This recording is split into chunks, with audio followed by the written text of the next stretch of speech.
Welcome to episode 88 of the Talking Friars podcast. Your host, Ben Fadden, here today with a special guest, David Samson, former president of the Miami Marlins, well, and Florida Marlins, too. How are you doing, David? Thank you so much for hopping on. Oh, it's my pleasure. Thank you very much. It's good to talk some baseball. Yeah, very fun. Hopefully, this lockout can, stop soon. I'm a little bit skeptical of that.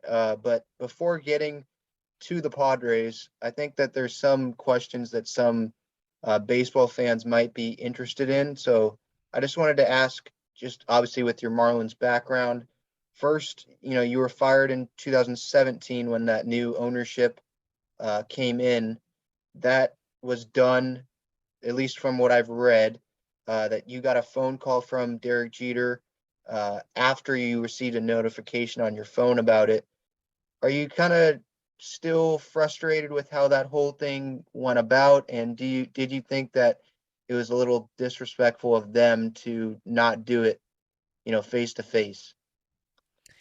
I actually don't think about it at all anymore. I was in the game for 18 years. I ran the Expos for 2 years and the Marlins for 16 years. I have a great World Series ring. There's a great ballpark in Miami.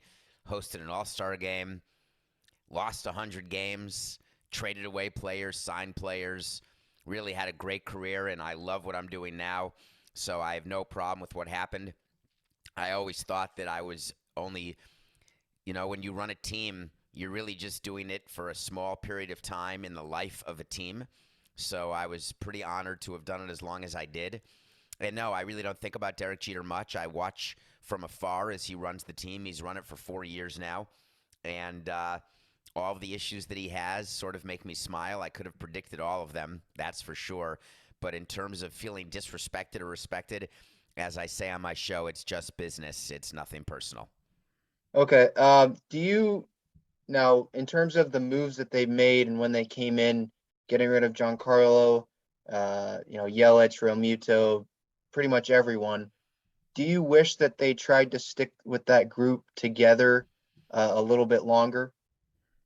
No, I actually knew that they were going to have to trade them because I knew that financially they wouldn't be able to keep the payroll where it was. And frankly, we had that group together for a very long time, and we could never get them to win more than 81 games. So it's not like they broke up the 27 Yankees or the defending champions, and they did what they thought was right. As you know, the way Derek Jeter's run the Marlins, he basically blamed everything on me. Every problem with the ballpark, every problem with fans, every problem with the on field performance was my fault. But now that it's been 4 years, he's got to find someone else to blame because the fans and the media certainly don't want to hear that anymore. His go to line used to be, "We had a lot of work to do when we bought this franchise. We had to start over, et cetera, et cetera." I never got offended by any of it. It made me smile, and he has proven that I certainly wasn't the problem. Okay. Next question here with involving Barry Bonds. Obviously, he was on the staff for 1 year. Served as a hitting coach there. You've been quoted saying that he would sleep in the clubhouse. He wouldn't pay attention during games. So I'm just curious if obviously that was happening. Why didn't the organization let him go earlier? Because our owner Jeffrey Loria wanted him hired and did not want him fired. So he was the choice of Jeffrey to be the hitting coach. So there was no doubt he was going to get the job. We convinced Don Mattingly to allow him to be hired, and there's nothing Don could do. There was nothing I could do. When an owner wants to do something, at some point you try to help the owner as much as you can. But you know very well with the team that you are a fan of that very often the owner will step in and make decisions. And when that happens, you just hope they work out. And you hope when they don't work out, you can get out of it quickly. So, as far as I was concerned, we got out of it quickly. He was there for 1 year, and it was very clear from day one that it wasn't going to work. But we let the year happen, and then we moved on. Hmm.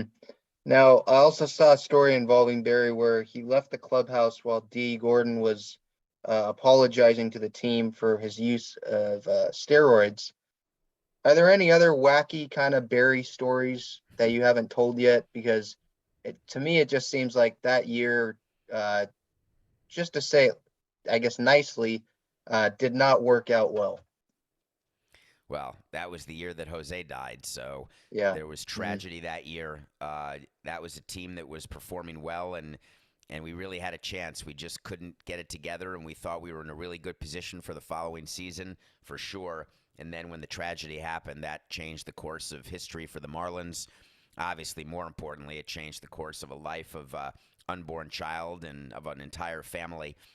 But as far as Barry's concerned, I sort of want to be clear with you that as a man, I enjoyed talking to him. I didn't enjoy him as a hitting coach. I think that what you're talking about with D. Gordon is we were in the clubhouse in Los Angeles, and D. Gordon was apologizing for getting caught doing steroids, and Barry stormed out and made it about himself. And the irony of that is quite obvious to Right. everybody. And I think that it's very hard to be a good hitting coach. You're seeing now, only 6 years later, that teams have two hitting coaches, not just a main coach and an assistant head hitting coach. There's two actual hitting coaches for most teams. It's a huge job. There's a lot of information to get to hitters. It's a complicated job. It's not just putting on your uniform and throwing out a bag of balls and saying go get them. And when you've been a really good player, and even before steroids, Barry Bonds was a Hall of Fame player, and it can be very difficult when you see something and try to understand why another player doesn't see what you see. It's hard to explain, if you're Barry Bonds, how to hit. It's hard to teach, if you're Barry Bonds, others how to hit, because for you, you're so natural and you see the spin of the ball so much earlier than other players do. You have such an ability to be successful in a way that most players never will be, that sometimes you just sit there and say, wow, I don't even know how to get this player better. He must stink. When the reality is, your job as hitting coach is to work with all the players that we give you and make them better. And he just was not able to do that. Right. Before we get to the Padres, I'm curious, since obviously you left Miami, have you received interest from other teams and have you thought about coming back into baseball? So I was in the game 18 years. So any interest that's come my way has been met with a immediate no. And the reason is that I love hosting Nothing Personal. I love working with CBS, and wherever the show goes from here, it grows and grows and grows. And I love CBS Sports HQ, where I'm an MLB analyst, and we'll see where that goes. But there's really nothing left for me to accomplish after what I was able to do. And I love being on the other side and giving our audience an opportunity to hear from someone who doesn't want to get back into the game. Because the problem with people on the air today is, anyone who's had the experience that I've had, they're not willing to talk about it. They're not willing to teach anyone or let anyone behind the curtain, because they feel as though they'll upset someone or they won't get another offer. And I don't view it that way at all, because I don't want another offer. I don't need another offer, and I would not take another offer. And obviously, never say never, but never. So I go ahead every day for 45 minutes and give people an idea of what it's like, and let people ask questions and try to educate people. And I love it. So we're going to keep going. All right. Now I'm curious, now moving a little bit to the Padres here. You, I'm sure, were involved in, managerial hirings and all that. Uh, could you take us through kind of what that process is like with the interviews and what the Padres hiring of Bob Melvin may have, looked like? So there's two types of hires in Major League Baseball. There is the owner telling you to hire someone, and then there is the hiring process where you really don't know who you're going to hire. You interview, you bring in people who you've come into contact with throughout your years in the game. You bring in people who your GM has come into contact, or your VP of player personnel has come into contact, or even your head of player development has come into contact. You decide what kind of manager you're looking for. Are you looking for one with experience? You're looking for someone who's new and green, who can grow with your team. You look for a manager who is going to be a player's manager, or you look for a manager who's going to be a disciplinarian and a conduit to the front office. You look for a manager who's going to play the players you tell them to play without giving you a hard time. So you know what you're looking for when you go in. They walk in. Theo Epstein famously interviewed Joe Girardi for like 9 hours one time. And I laughed at that on Nothing Personal because there is no reason for a 9-hour interview. You're not interviewing for a spouse or a friend. It's not Match.com. You are looking to see if someone has the ability to work with the front office, to work with players, who has the acumen both on and off the field, because managers are half baseball people and half sports psychologists, and you try to make the best hire you can. You try to talk to people about the person you're interviewing, like a Bob Melvin, for example. He's been around a long time.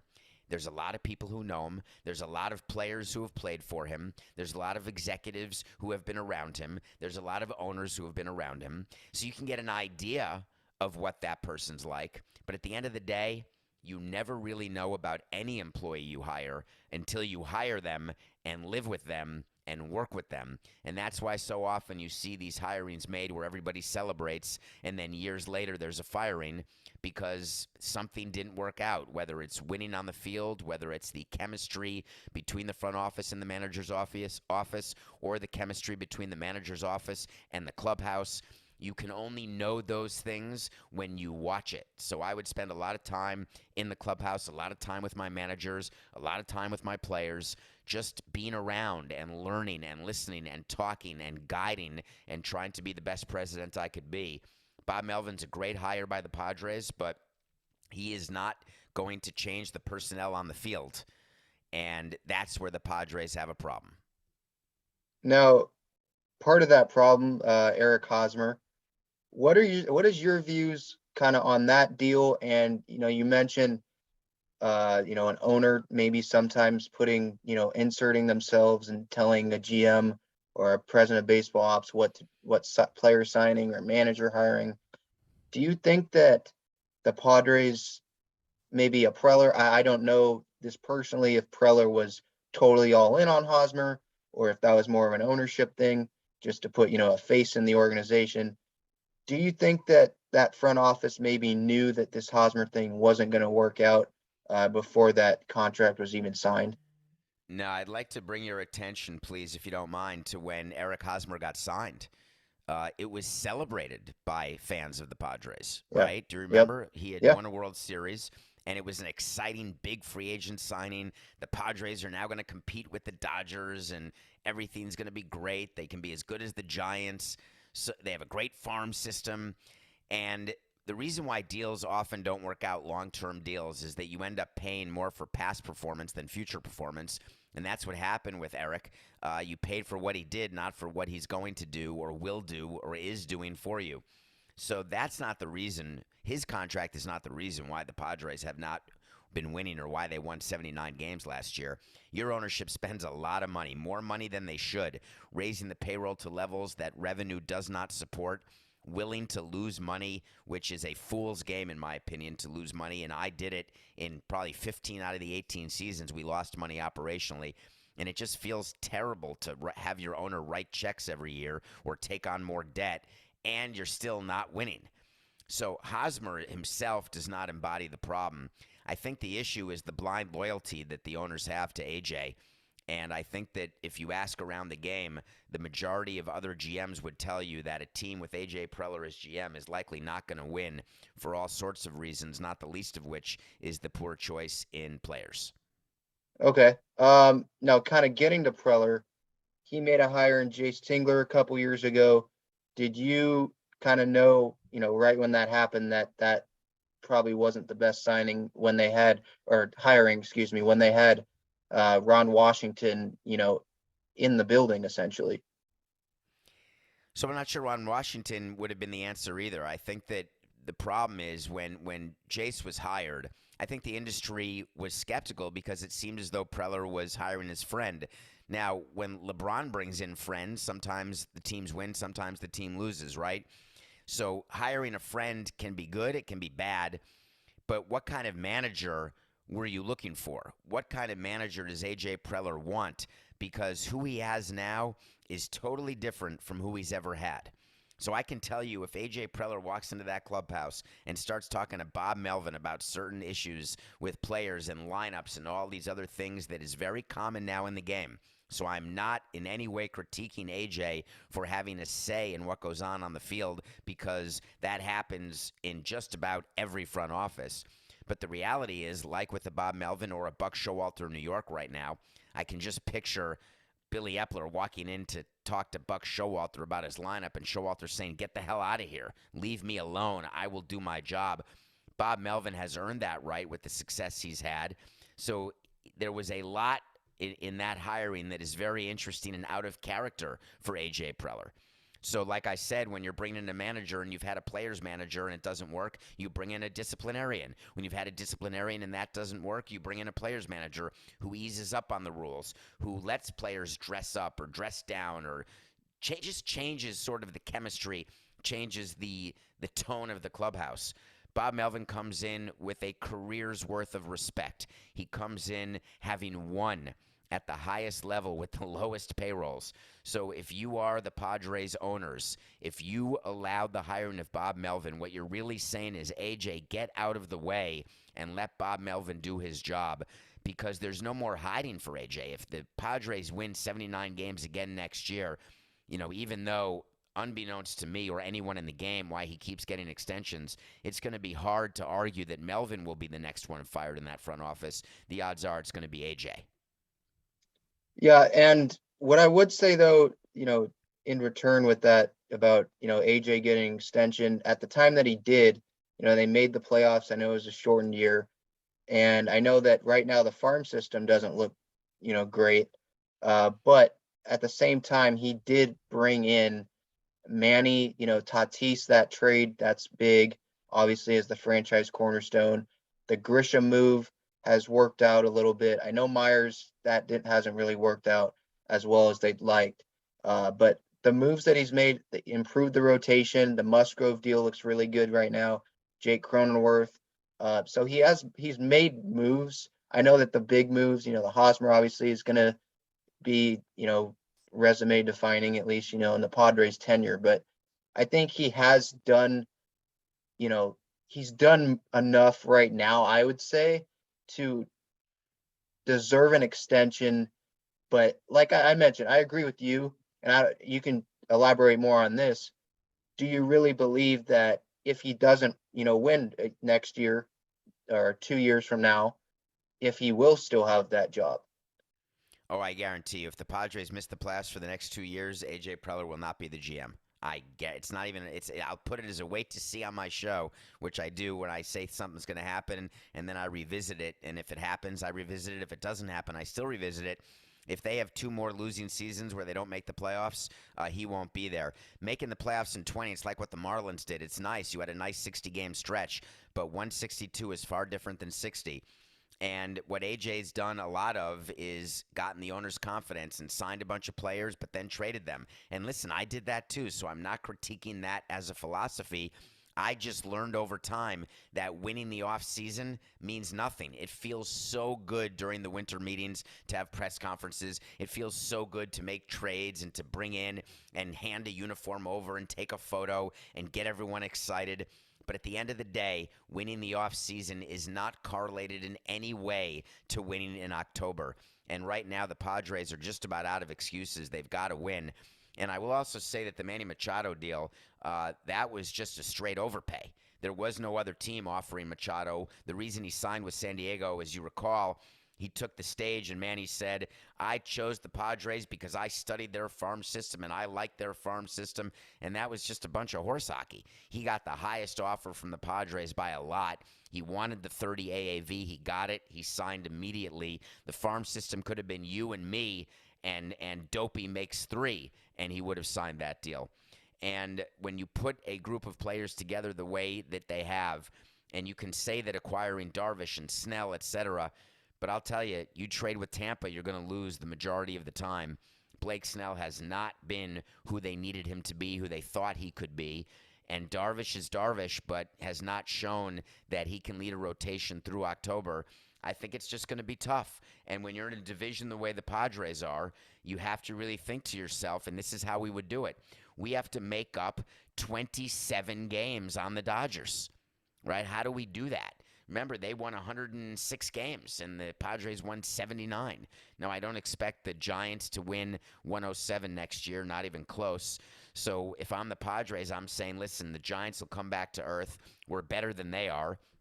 The question is, can we catch the Dodgers? We thought we could. I'm not going to worry about Colorado and Arizona, so I could sneak in as a wild card. There's going to be expanded playoffs, 14 teams for sure, so that means an extra wild card or two. So I like our chances. So I understand what San Diego's doing and why they're doing it. It makes total common sense. I'm not sure it makes fiscal sense, but will it lead to wins? That's the expectation. Remember, going into 21, I don't know what your expectation was, but most Padres fans assumed they would be competing for the division and certainly making the playoffs as a wild card. If not, they won 79 games. Yeah, and I do want to get back to that Manny discussion that you were kind of talking about there, talking about how it was, a big overpay and all that. I'm not really on that side of it being a huge overpay. Like, what if Manny's contract was an overpay? What the heck was, the Corey Seager contract this offseason? What was, and Manny, you saying at the press conference, Manny, studying the farm system and all that. Well, at the time, the farm system was really strong. They had it headlined by Fernando coming up, and you can't tell me that was, a bad decision on Manny's part to come in. No, no, no, No, no, no. no, I didn't say that. no, no, no. I know, no, I know. Yeah, I'll rephrase that. Just to, like, to say that, or kind of like hint that Manny, that's what it felt like, was that Manny made like one of like a uneducated like decision when just signing for Let the me stop money. you and help you. There's not one player over my 18 years, not one player who studied the farm system and made a decision to sign or not sign because of a farm system. That does Right. not exist. If you asked Manny with truth serum why he signed with the Padres, it's not because of Tatis. It's not because of the weather in San Diego, which is the best in the country, or the district or the ballpark, which I love. I love everything about San Diego. He signed with San Diego because they offered him the most money and the most years. Period. That's it. And there's nothing wrong with that. He's one of a million players who do that. That's how it works, and I don't blame them.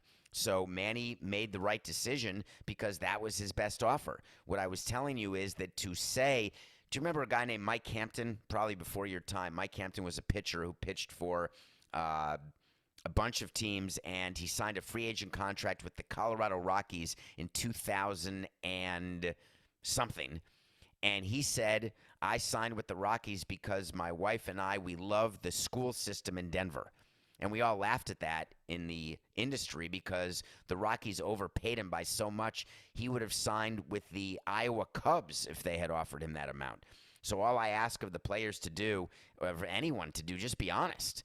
And there are players who do it. Andrew McCutchen, when he signed for the Phillies, he said, hey, they offered me the most money. That was awesome. I'm a Philly.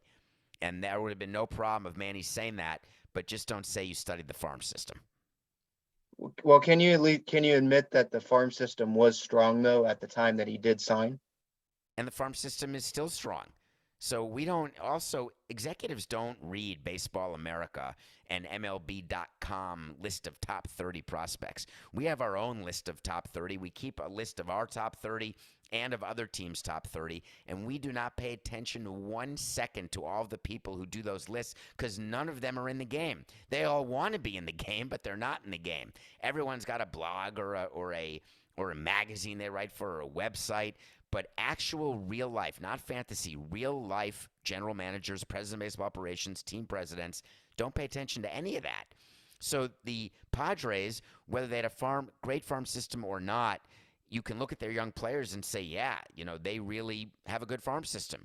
Or look what they were able to do with trades to use some of that capital to get performing major league players. There's all sorts of things that we use and ways that we use to evaluate a farm system, and it's not based on rankings. It's based on what pieces can be put together to make a puzzle on the major league side, not on the minor league side. Mm-hmm. Talking about AJ Preller here still, what can you tell me kind of about how he is in during deals, during transactions? I know the Marlins and Padres have had some in the past with Rodney and the Chris Paddock deal. What is he like, in transactions, just kind of behind the scenes?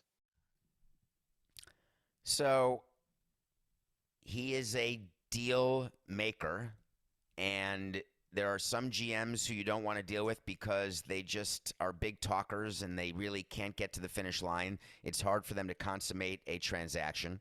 AJ has no problem consummating transactions. He's very firm on what he wants, and he's very open about what he's willing to give to get what he wants. So that was not the issue.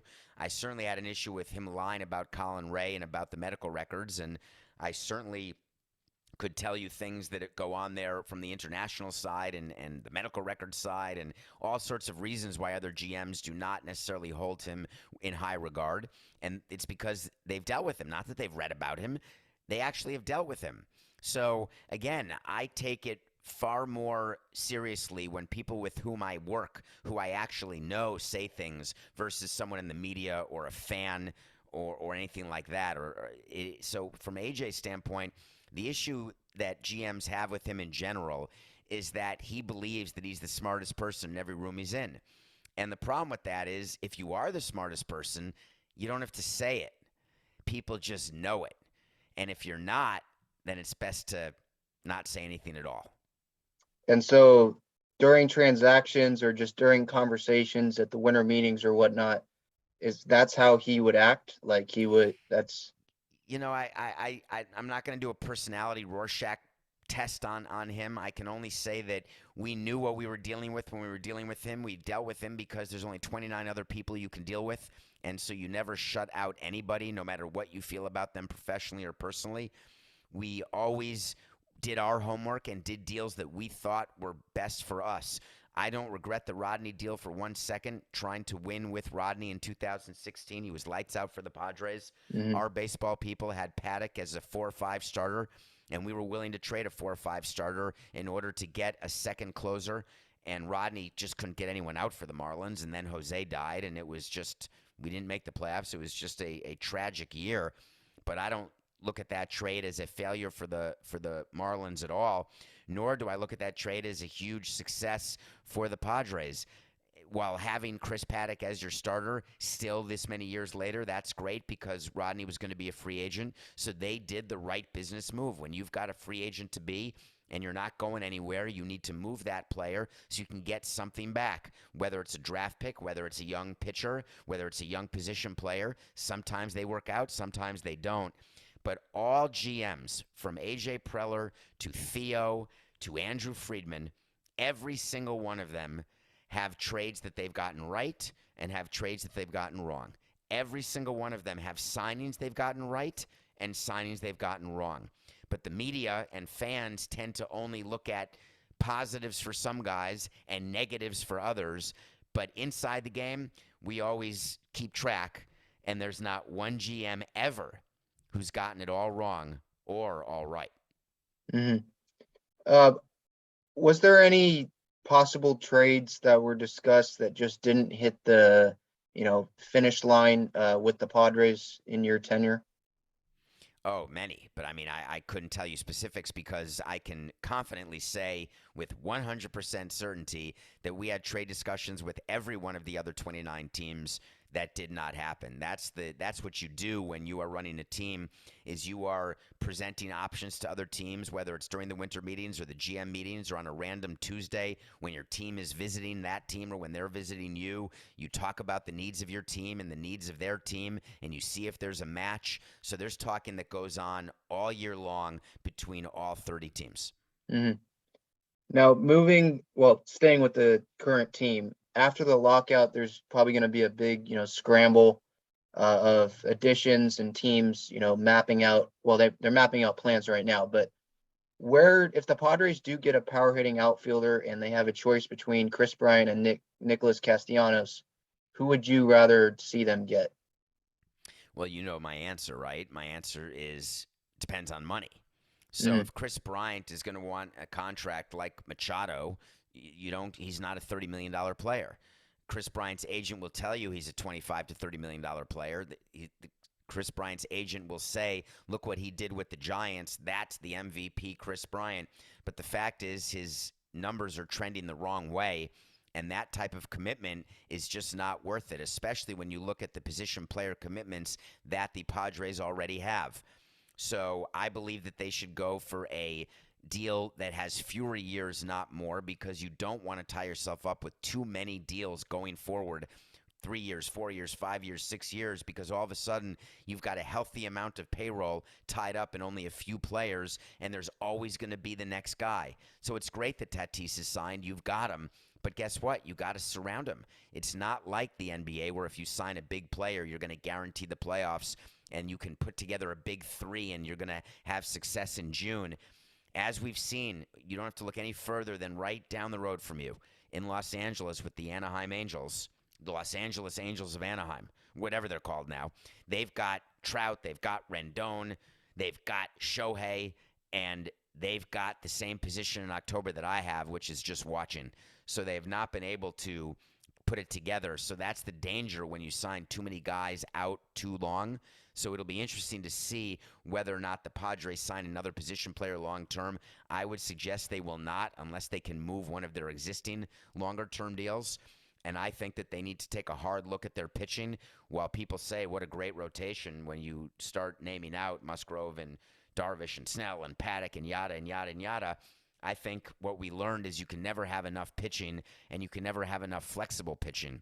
Flexible pitching is what we called the Tampa Rays, where you can have swing guys, guys who can give you multiple innings, multiple days in a row, guys who are throwing 98, interchangeable young guys where you don't even know their name, but you know your ability to scout and develop, and you get more out of that player than other teams normally would. And that's how teams like Tampa have been so successful. So I'm not sure that another big deal for the Padres is a smart move. They've got a lot of them. Yeah, exactly. Last one here. If they do, get an outfielder, even if it's a shorter term deal, like you mentioned, a Jock Peterson or a Jorge Soler, where do you see this team stacking up, in the National League going into spring training? I think it's safe to say that the Padres will be mentioned among the teams who are expected to make the playoffs. I think you're going to see a regression by the Giants. I think the Padres are the second best team in the West behind the Dodgers. And the question is how they will do with other wild card hopefuls. I don't think they're good enough to win the division, although that will be their expectation. I think that they should certainly be more competitive than they were last year. But again, something about the team last year just didn't look right. There's a reason why they didn't win more games. And I've been a part of several 79 and 83 teams that were expected to do better. And the problem we had is we always said tomorrow, oh, this team can win 10 in a row tomorrow. This team is underperforming right now, but all we have to do is snap our fingers and they're going to start winning. And then all of a sudden it's July, and then it's August, and then it's September, and you're waiting and waiting and waiting, and all of a sudden you've been mathematically eliminated. And I believe that's what happened with the Padres last year. They fully expected the team they had together was enough to get it done, and clearly it wasn't. That doesn't mean by definition it will not be good enough in 22, because you just never know. Look no further than north of you in San Francisco, where they got career years from 6 guys, and they got some young pitchers stepping up like Logan Webb, and they turned it into 107 wins. It snowballed. So good things can snowball, but so can bad things. So what I'm looking for out of the Padres, I think it's critical right around Memorial Day to look to see where they are, assuming that that's 2 months into a season, which it may not be, but assuming it is. But after 60 or so games, you tend to see where you are, and the best presidents and GMs are the ones who are not delusional about where they are, and they accept where they are and then try to get better. This has been fun. Ben Fadden here with David Samson, episode 88 of the Talking Friars podcast. Thank you so much, David, for joining. And until next time, let's go Padres.